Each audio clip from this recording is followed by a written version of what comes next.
Magandang gabi sa inyong lahat mga ka-nation. So, nandito na naman ako sa isang lugar na pinaghahinala ang merong nagpapakita, pero try pa rin natin. Malay mo, makatagpo na naman tayo na hindi magandang karanasan dito sa lugar na to. So actually, mga ka-nation, itong lugar na to ay dinadaanan namin noon pa, yung mga bata pa kami. Dinadaanan namin ito tuwing tanghali or tuwing umaga. Pero hindi ko naranasan na dumaan dito hanggang ngayon. Ngayon lang to na gabi. So gusto ko explore ito. So bali itong lugar na to ay walang mga kabahayan dito sa paligid na to. Ito talaga ay daanan lang.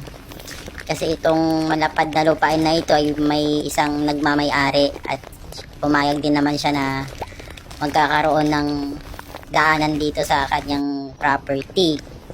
So yung pinakadulo nitong lugar ay isa ng masukal na kagubatan, tsaka bandang kanan nito ay may mga kabahayan pero malayo pa.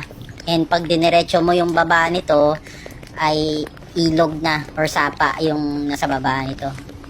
Ayan, ito yung medyo takip silim pa lang, alas 6 pa lang ng gabi, kaya medyo maliwanag-liwanag pa ng kaunti. So gusto kong baybayin yung daan na to, no, para maranasan ko naman dumaan dito pag gabi. Maraming kwento sa lugar na to na sabi may nagpapakita daw dito. Dito daw yun ng part na to. Yan. May nagpapakita daw dyan. Di ko alam kung totoo kasi syempre mga kwento-kwento lang din. May kabaong daw minsan dyan na nakaharang tuwing gumadaan sila sa gabi. So may ilan-ilan na din na nagkwento nito na nakaranas kuno, no, mga ka-nation, sa lugar na ito.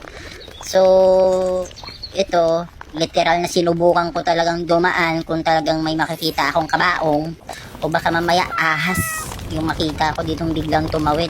Takot pa naman ako sa ahas. So ayan nga, patuloy natin sa paglalakad. Itong part na to guys, papunta na to sa exciting na, kumbaga exciting na lugar. Wala sa masukal na bahagi.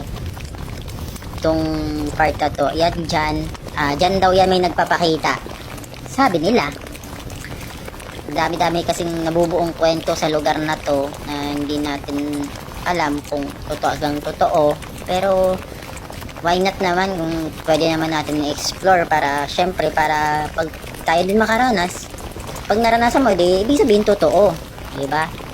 Ayan, so natigilan ako ng bahagya kasi parang may nagsalita, parang gusto pa ungusan yung salita ko dito, parang gusto niya yung magbablog din dito.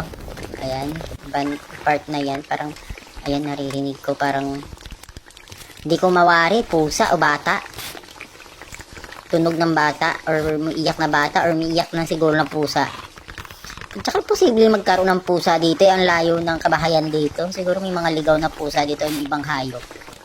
Kaya gagi, may biglang umatungal sa part na yan. Yan ang daan papunta sa mga kabahayan, mga kanis. Ayun. Parang parang hindi na to maganda. May biglang sumitsit sa atin. Ayan, putik na yan sa part na to. Ayan, actually ngayon ko lang naranasan ito, dumaan dito ng gabi. So parang intense yung pagdaan dito sa gabi guys. Yung camera ko medyo naglalag na kasi palubat na rin.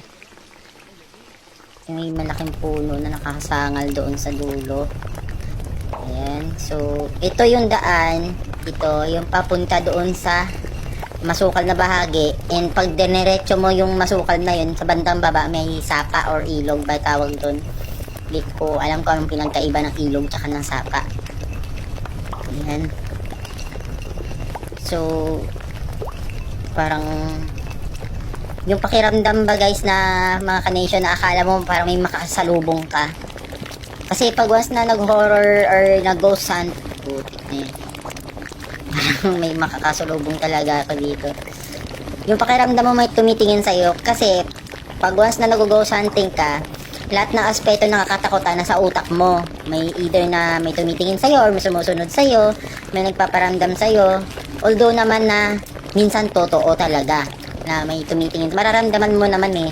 Pag malakas kasi yung pakiramdam mo, yan, dito sa part na to, parang nakakaramdam ako dito ng parang may something sa paligid ko or sa gilid ko. Lalo na pag dinidiretso ko yung daan na yun. Ayan guys, so ayan, parang alam mo yung pakiramdam na mabigat. Mabigat sa pakiramdam. Ayan guys. May kung ano, hindi ko mawari kung mata. Pero ayaw ko lang syempre, mamaya tinatakot ko lang din pala ang sarili ko. Alam mo guys, mga ka-nation, mahirap mag-ghost hunting.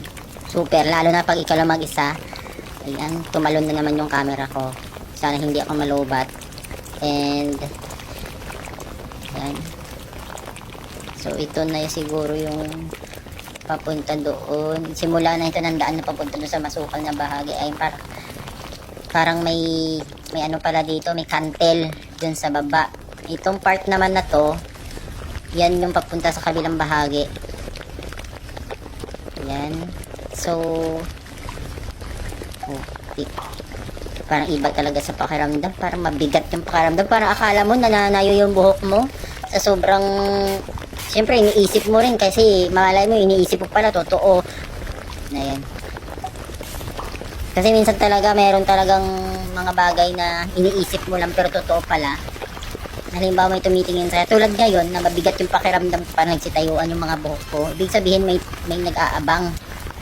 No? Malinis na pala yung part na to pero dati masukal ito eh. Yung parang may nag-aabang sa'yo sa ano or parang may sumusunod or sinasamahan ka. Yan, so marami pang gamo-gamo. Yung part na yon, ito yung part na to ata yung papunta dun sa mga kabahayan. Ito rin yung sinasabi nila na may nagpapakita malaking tao daw dito. So syempre hindi natin alam kung totoo kasi wala naman tayong pruweba sa lugar na to. So hindi rin natin masabi kung totoo yung mga yun, mga sinasabi nila. Kasi marami naman kasing nagsisilabas ang mga kwento eh. Sabi nila totoo, yung base naman dun sa iba, guni-guni lang. Pero syempre wala tayong paniniwalaan dun, parang dun tayo sa gitna. 50-50 tayo. Pero ngayong gabi na to, ngayong gabi na to, in-explore ko talaga kasi para malaman din natin kung totoo pag tayo na talaga nakakita, di ba mga nation? So ayun nga, medyo napa-atras ko ng konti kasi bigla akong natakot. Hindi ko alam kung pag diniretso ko to, kung anong meron doon sa dulo. Kung ano ba may nag-aabang sa akin sa dulo. May naririnig pa akong parang posible naman natunog ng kulisap ito. Ayan. May tunog bang kulisap na pag ganun? Ayan. So hinahanap ko kung nasaan yung tumutunog. Hindi naman siya kalakasan. Hindi ko alam kung ramdam or dinig nyo. I see. Ito pala yung daan na pag diniretso mo may madadaan ka pa mga puno ng saging. Teka, para maimahe ng tao. May isang imahe doon ng hugis tao sa may dulo. Oopsie. Yan, kikita nyo ba guys? Yung sa puno na yan, tingnan mo para may imaheng sa